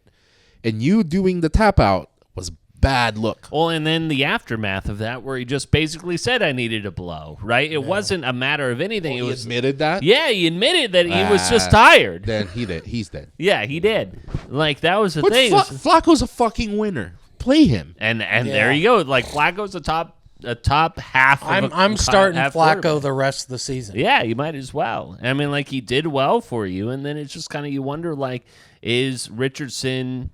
And here's the thing. It also happened against the Texans, in which you're seeing on the flip side, if you're Jim Irsay, what C.J. Stroud is able to do with the Texans, right? And so you're just going like, what the hell is going on with our guy? Why are people so high on Anthony Richardson in the first place? Because he was picked 4th in the NFL draft. Well, and I get that he was picked pretty high in the draft, but he wasn't that great in college. Right, but you were assuming that he was going to be. Was he He's judged by like a fucking combine, like because of how strong his arm was? Because in Florida, he wasn't very good. a lot of people thought that he was going to be good. And he did do well early on in his NFL career. Before he got injured last season, he played great. Before he got injured this season, he played great. So Was he deserving of a 4th pick in the draft? no. Like, think about every It was top an 5 over- pick in the draft and how they played in college, and I don't think he measures up to any of those people. And I think that, like, it was a quarterback-heavy draft, and you were wondering, like, okay, how are we maneuvering here? What are we picking? And it was, at that point, even at 4, potentially a risk, and it has not panned out for them. And I don't know if he finds himself as just a legacy backup at this point, or if he'll, this past weekend, Bryce Young was in the game again because Andy Dalton got in a car wreck or whatever. Like, who knows what will happen with Flacco. I hope Bryce Young gets more chances than Anthony Richardson. Yeah, I feel like the way that the football gods go is that Anthony Richardson will be back in the lineup in the next 2 to 3 weeks when Joe Flacco gets a torn ACL. And I'm not wishing that, but it's just kind of the way that these things kind of go, isn't it? Where it's just kind of like you're stuck with him. You're stuck with him, and you got to figure it out. Yeah, Joe Flacco's too good for you. Yeah, and the football, it's just kind of like how a tree loses a limb or whatever just to balance itself out. And that's the way the football gods will go. And be like, you know what? You don't deserve Joe Flacco. And The Colts deserve to be good. I feel like they're that unless team, they go to Jacksonville. And then the they team suck. that I look at and I'm like, I'm not a Colts fan, but I want to see these guys win. Yeah. Like it's got a strong defense. Their linebacker, forget his name, is like the top defensive guy in the fucking league. Yeah. I love Jonathan Taylor. I've always loved Jonathan Taylor since college. Yeah. Michael They're such a Pittman likable team. Yeah. I And they want to have see them do Julian well. Blackman, Leighton Lancer. DeForest Buckner, or is he's with the Colts, right? Yeah. Yeah. Josh Downs. Fucking Michael Pittman, who can't do anything in fantasy. God damn it. He fell off big time. Yeah, he used to he's be not been reliable good. last year. He was great. He was Josh very Downs has reliable taken his last spot. year, yeah. Downs has been the one Yeah. scoring this season. Yeah. So I don't know if that's a gross overreaction. Like I said, I wouldn't be surprised if something ends up happening. We see Anthony Richardson, Joe Flacco, not a spring chicken over there. Well, I tell you what, Joe Flacco knows how to get a team to the playoffs. Sure does, and we'll see how that goes. There is a crazy stat that I don't know if you guys heard. How crazy? Pretty fucking crazy. It's only happened 3 times in the history of the NFL that a team can score 3 touchdowns, have over 300 yards of total offense, And lose. and lose. And that was the Jets against the Patriots. They covered 3 stats that in the history of the league. Oh, no. It hasn't happened 3 times. If you cover those 3 stats, if you win those 3 stats, the league is 756-0. And the Jets lost to the fucking Patriots They by sure did. 3. Yeah. Winning As they those should. 3 stats. And in a world, and this seems like a world of overreactions on this podcast, there's a lot of people who are attempting to bury the Jets for their... Jets are winning that division. No, they're not. Yes, they are. For our sake, they better not, because we've I got hedged it 5 already. G's on the line. It's just that the Jets went all in, and Matt Ryan, who is with CBS now, I think eloquently said, like, the Jets have no moves left to make. They have fired their coach. They brought in the quarterback that you've hitched your wagon to's favorite wide receiver. You can't do anything else. They brought in Hassan Reddick. Well, yeah, that's Another They big already move. had him. They already had him. I mean, is he going to play? He's the guy who He is, just went there. No. He hasn't been but there all he's season. in that No. contract dispute. Oh. He's in that. They've contract. had him for a long time. They've had him all year. And so, like, they're trying to get out of that contract. So then you just go, like, you fired your coach who had a top 5 defense, and then now you're trying to figure out, like, how you survive. And there are no moves left to make. By the time that this podcast airs, the trade deadline is well and gone, and that you just have to figure it out, and they can't figure it out. That might work to their benefit. If you have no other moves to make, you figure out your current roster and figure out how to win. So you're no longer relying on bringing chaos in people. is their only option. Yeah. You like imagine if that was the Jets' mindset this whole time. Is like, who can we bring in to help us win? Coach or player. But now you're like, this is who we have. You better fucking start winning. Like, you better figure this shit out. However it works. It might work If to their only advantage. they had like a veteran leader who had been in the league, won an MVP, Multiple MVPs, Super Bowl champion. to like take over and to the do guy something. that you're referring to, you know why it's not working? Please enlighten election- everyone. election. Please, God, tell the me. election. All right, yeah, He's the pretty election. stressed. You know what side he's on. Yeah. He's pretty stressed He out. was supposed to be the vice president. Tell you what. He wanted it, As soon actually, I was going to say as soon as someone gets elected, the pressure will go off. But if it's not his president, then Jets are tanking. His president's out. Jets are tanking. Yeah. He was a Kennedy guy, right? He was supposed to be. Yeah. supposed to be his VP there, but. Damn. But yeah, I think that it's like the Jets have no moves left to make, and in a way, it's just kind of like if you would have, I don't know, If you would have what? if you would have just not hitched your wagon to Aaron Rodgers, then I feel like you would have been better let's- off. okay. I mean, you had Zach Wilson, you had Mike White. That's who you had. You had the White Knight, and that's who you should have hit. But here's your the thing, wagon Peter. to. A great defense. And I'm on your side. yeah. But if you're the Jets, what else do the fuck you do? Yeah, you have no other options. If you're the Jets and somebody says, "Hey, we got Aaron Rodgers. Do you want him?" It's a series of unfortunate events. Are you talking with Neil Patrick Harris or Jim Carrey? I mean, Tim Allen. I was talking about the New York Jets. Okay. Yeah. And I feel Obviously, you've never watched a series of unfortunate events. like probably not. No. Yeah. Okay. Right over Right the over the head. Yeah, sorry. Okay. My bad. So, I think It's not that the quarterback position in the NFL is so hard to come by. Like, you can this is all hindsight. You can sit here and be like, why did you guys take Aaron Rodgers? Who are their options? And that's the thing. That's the there's point not a I'm lot of trying to make. options. If I'm the Browns and Aaron Rodgers is available No, to you us, can't use the Browns. Jameis is the guy.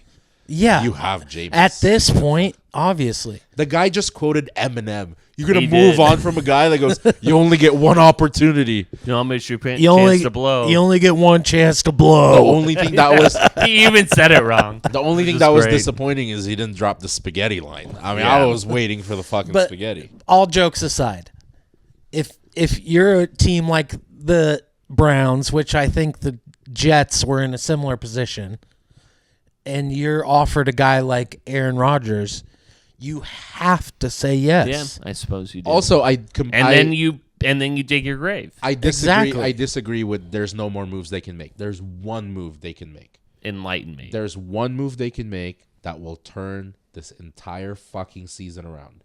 Because as much as Devontae Adams is probably the most talented receiver that Aaron Rodgers has worked with, there's one guy that saved Aaron Rodgers' ass for years. Alan Lazard. Randall Cobb. Oh. That's one move they could make. You get Randall Cobb, everything He was- will be He fine. was on the roster Yeah, but they got rid of him. They need to bring him back. because he sucked. Yeah. They never played him. Yes, they did. Barely. They played him a lot No, in the that's- preseason. That's a choice they've already exhausted. Yeah, No, bring that that one's back. done. Bring Bring that it, back. run it back, baby. Run it back. back. Run it back. Why All right. not? Let's see. Okay, so you talked about your Browns, an upset win over the Baltimore Yeah. Ravens. No Nick Chubb touchdown. How the fuck does that happen? Honestly, I could have told you, both you guys, that the Browns were going to win this game. Right, because obviously as they're. soon as they said that Jameis was starting, Browns won. Oh, I thought it was because Jim Donovan died. Who's Who the that? fuck's Jim Donovan? Jim Donovan was their longtime radio broadcaster. Guess who didn't know that? The fucking hardcore Yeah, Browns there fan. you go. Guess who didn't know that? the world. He got the game ball, by the way. Not even Jameis thank got God. the game ball. Jim Donovan, Okay, long before time. you- Hold on. Let's recognize him. 26 years in the broadcast booth. Had leukemia. Passed away. Had tried to come back into the broadcast booth. It was very emotional in the booth. And you know, as a person who loves play-by-play guys, And yes, Rest in If peace, you had Jim to Donovan. ask, R.I.P. Jimmy D. if you had to ask the dog pound, hardcore Cleveland Browns fans, what's the percentage of them Probably that a would lot. know Jim Donovan? Probably a lot. a ton. A Yeah. lot. Like 80? Yeah, Minimum but, 80? like- Yeah. I'm not going to hold that against him.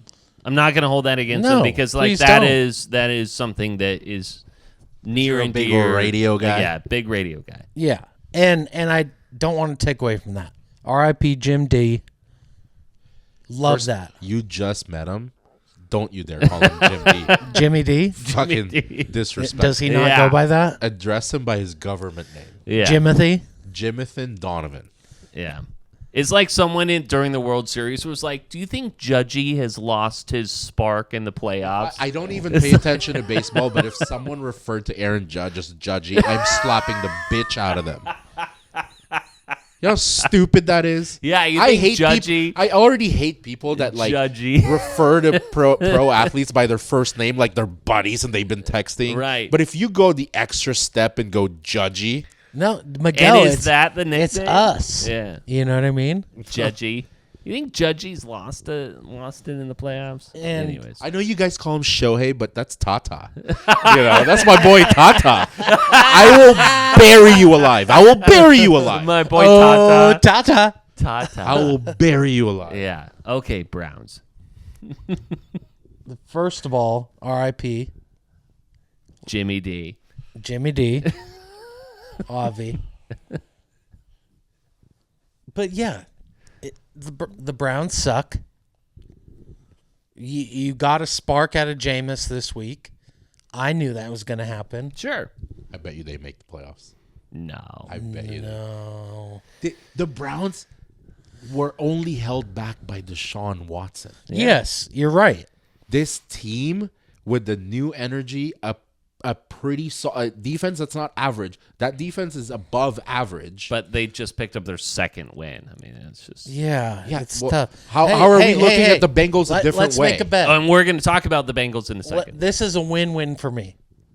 I'll bet you $20 the Browns don't make the playoffs. Don't make the playoffs. Don't make the playoffs. That is egregious. How dare you? It's a win-win. That should be against the rules, by the way. A that you- win- that this you is a bet against win-win. your team. Yeah. This is a That's win-win. rude. $20 isn't enough for me to let you sell your soul. Consider your it own sold, team. brother. I can't get on board with this. This seems Yeah. fucking wrong. Yeah, that's wrong. You can't do that. You know what I see right now? Weakness. Yeah, this is not weakness. This says a lot about you, and I don't want any part of it. I don't. You're want saying any they part don't of make the it. playoffs? I'm Yeah. not taking that back. A lot It's about weird. me. All it says about me is I can see the future. Yeah.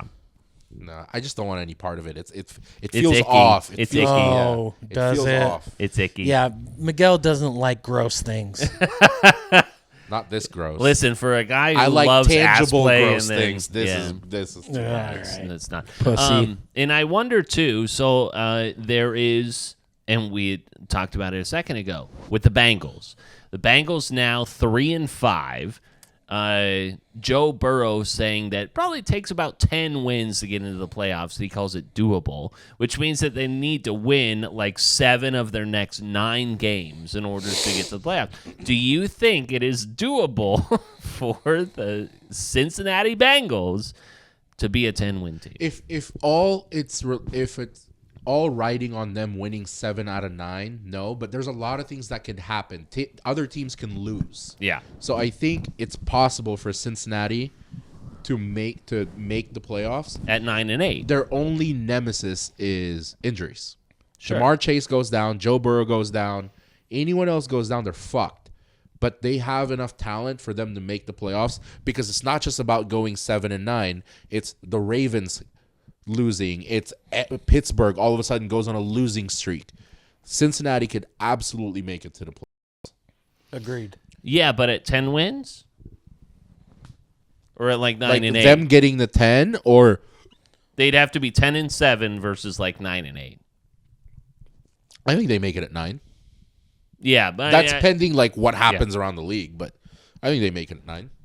Yeah, I think that Joe Burrow's saying that they could win 7 of their next 9 would put them a 10-win team. First of all, I feel like you'd be lying if you say that you expected that Eagles-Bengals game to go how it went. For that to be a 20-point game was not expected. I thought that was going to be a 3-point game. And credit especially to the Eagles on that one, because it was like Hurts had 3 touchdowns. Yeah. But also, I think you can, at least for me personally, I watched that game and accepted the fact that the Bengals might just be fucking terrible. Like, are the Bengals just really bad? I don't think they're really bad. Bad? Are the Bengals just bad? like not playoff bad, or like mediocre bad. No, like at minimum, not playoff bad. Like, are they going to win 2 more games this season? I think. Oh yeah, I think to definitely label win a 2 team more. bad is they're because like let's take for example the Jets of last year. The Jets of last year had a fucking shitty offense, but a top 3 defense, and that team made the playoffs. But the Bengals don't have either of those. They don't have a good defense. They don't have a good offense. I would disagree. I think the Bengals have a good offense. They have a fucking shitty defense. Yeah. And they have been dealing with injuries. Then why aren't they putting up points? Because how many times have they had, like, has Jamar Chase played in every game? No. Has T. Higgins played in every game? But, Miguel, look at who have the Bengals beat? They've beat the Browns. I will pull it up here. They've beat who's another shitty team in the league? Panthers. The Panthers. They beat the Saints. When the Saints were good, you can't base it off of the Saints' current record. They beat Yeah, them you when can. The Saints are shit. They beat them when the Saints were leading the fucking division. Yeah, but who have the Saints played? They played the Cowboys. So far, the Bengals have lost by 1 to the Chiefs. They lost by 5 to the Commanders. They beat the Panthers. They lost by 3 to the Ravens. They beat the Giants by 10. They beat the Browns by 7. They lost by 20 to the Eagles. And So that's they've beaten kind of where we're the at. Saints. And they lost to the Patriots in week 1, which was a Patriots. That was Saints, shit. That was bad. Browns, Panthers. Those are the only 4 teams that they've beat. Yeah. The worst 4 teams. No, they lost to the Patriots is what happened. Again. That was The was weird. That was week 1. The Bengals just might be Joe shit. Burrow sucks in week 1 for sure. The Bengals might be shit. No. They have not had a healthy team. They have not had a full team this season. That's my phone. Yeah. So the Bengals got the Raiders, the Ravens, the Chargers. They've got the Steelers, the Cowboys, the Titans, the Browns again, the Broncos, and then the Steelers again. So Here's the best part about looking back into the season. All these bad takes are going to come back. It's fucking great. I don't think that the Bengals are going to be shit, but they're going to maybe be mediocre, and something's going to have to happen. I don't think the Bengals make the playoffs.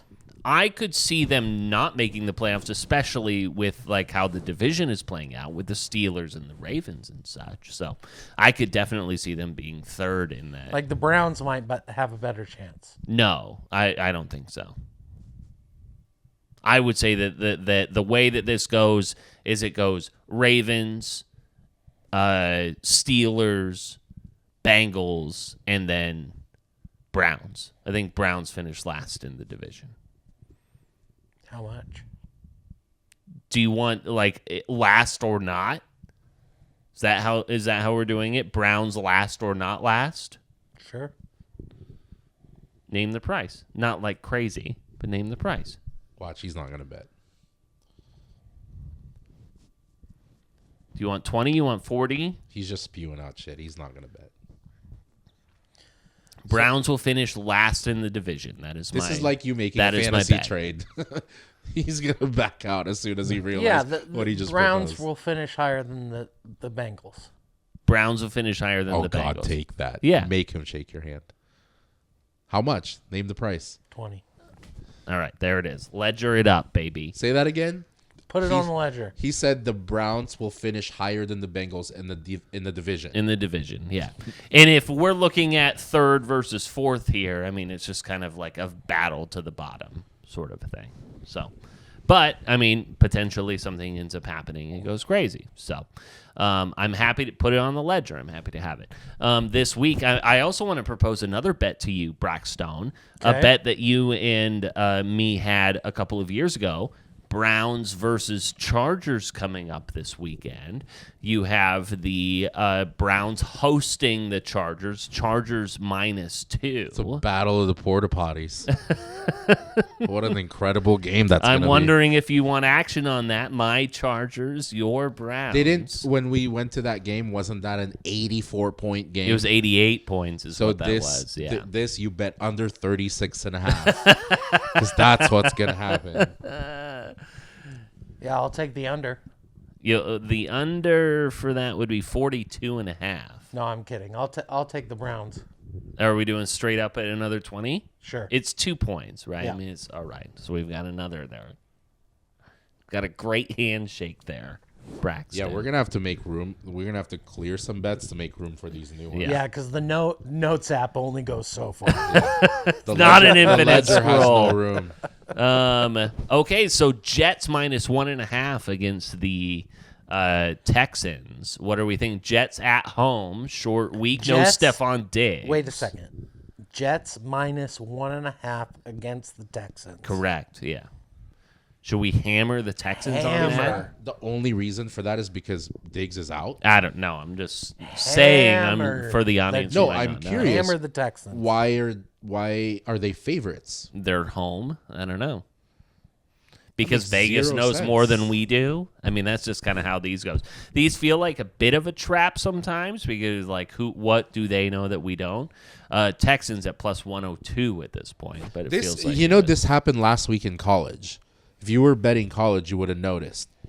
BYU were playing UCF or someone, yeah. and BYU, who's undefeated or has one loss for the season, they're undefeated. Yeah. They were, yeah. They were Are. They were +100 against UCF, who was like 4-4. And I was like, this has to be a fucking Nobody's trap. giving respect to the Mormons. But I took BYU and they won by like 10. Yeah. I was like, why did this feel like a trap the whole time?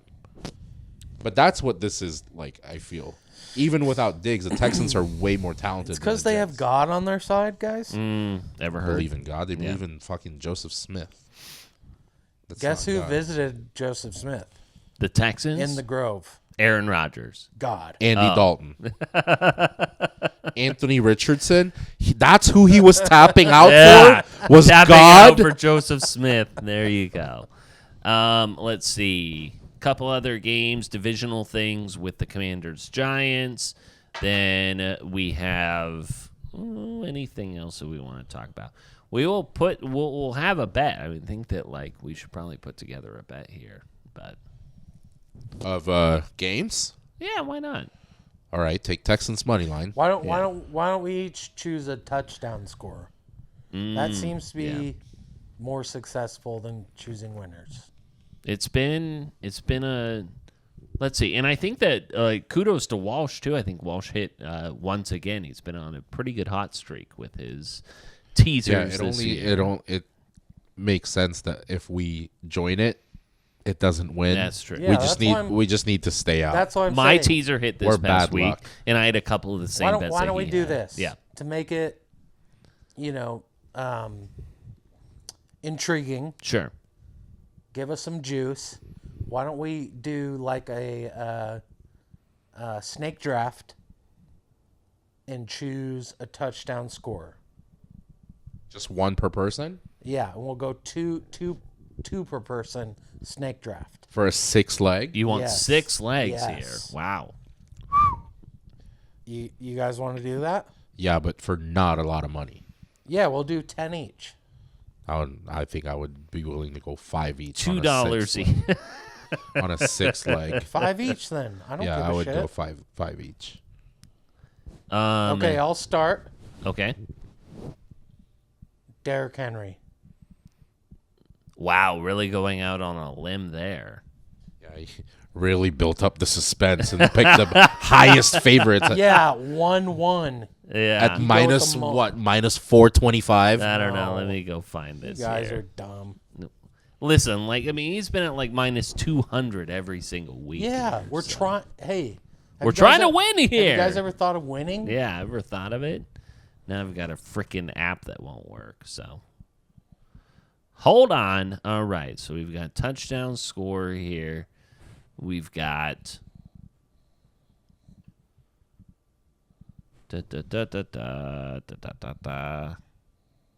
Are these even out yet? I hope so. No, not this early. Yeah, it's not even this early, so we can't even place the bet here. Well, fuck me then. Yeah, so we can't do that. We will have the bet at official IJMS. We'll have our bets of the week. Do you see that fucking trade on who the Ravens just got? So the Ravens just got Deontay Johnson. Yeah, that's right? shitty. So bad potentially for Zay Flowers or even Mark Andrews. I just traded that guy away. You just traded Deontay Guess Johnson. who I got in return?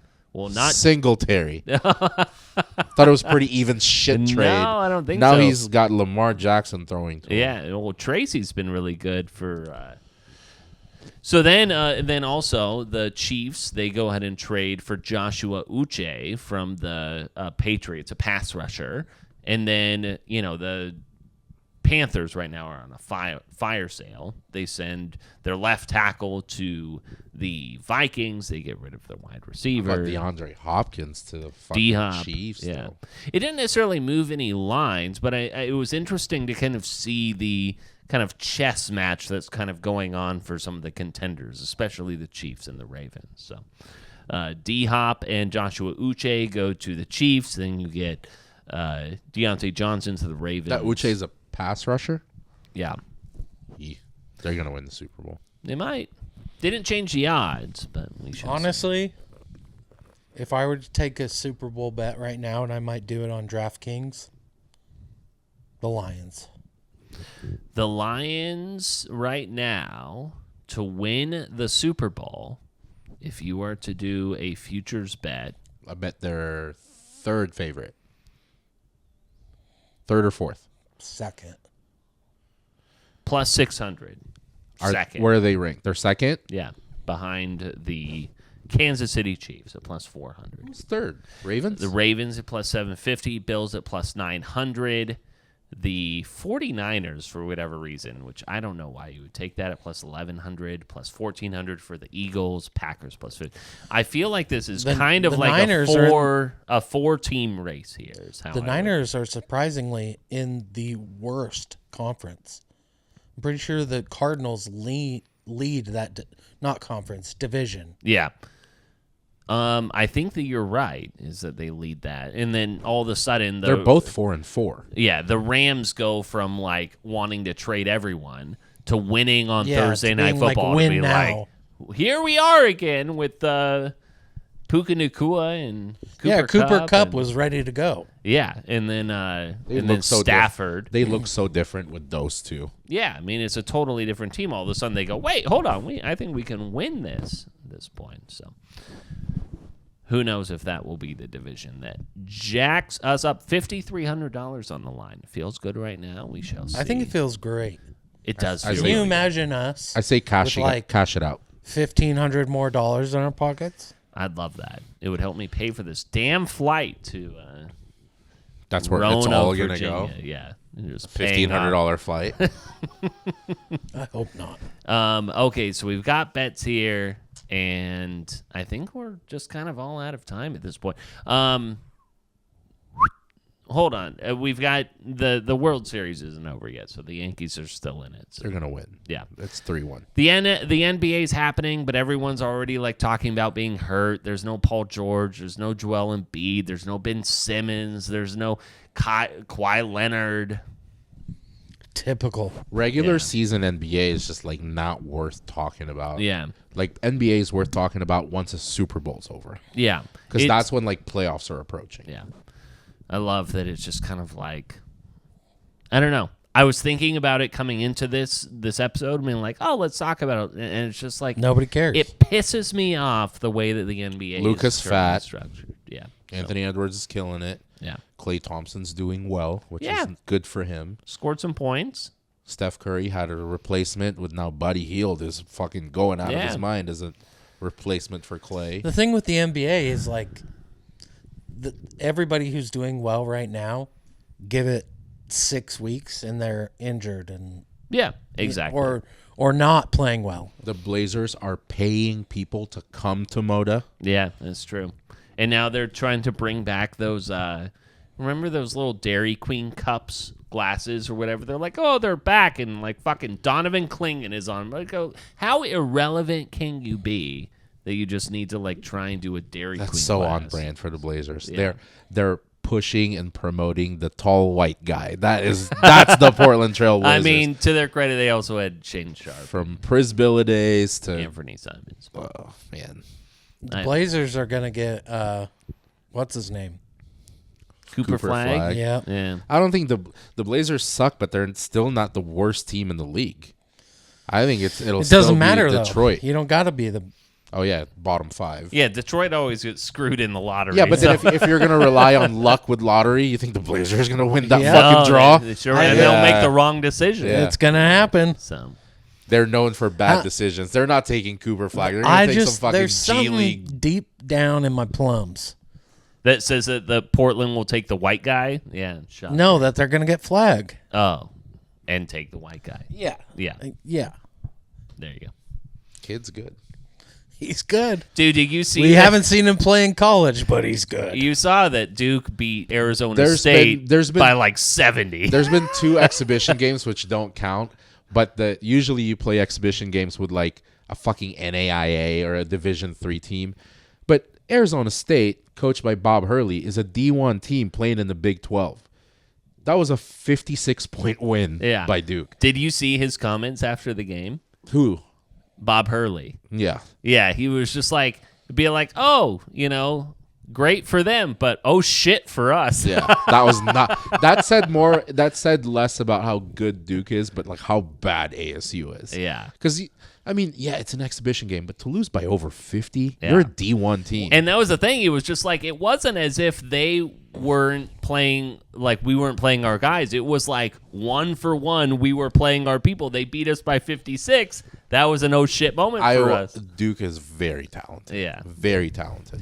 And we're gonna get into this in the spring, but why is Bob Hurley still at ASU?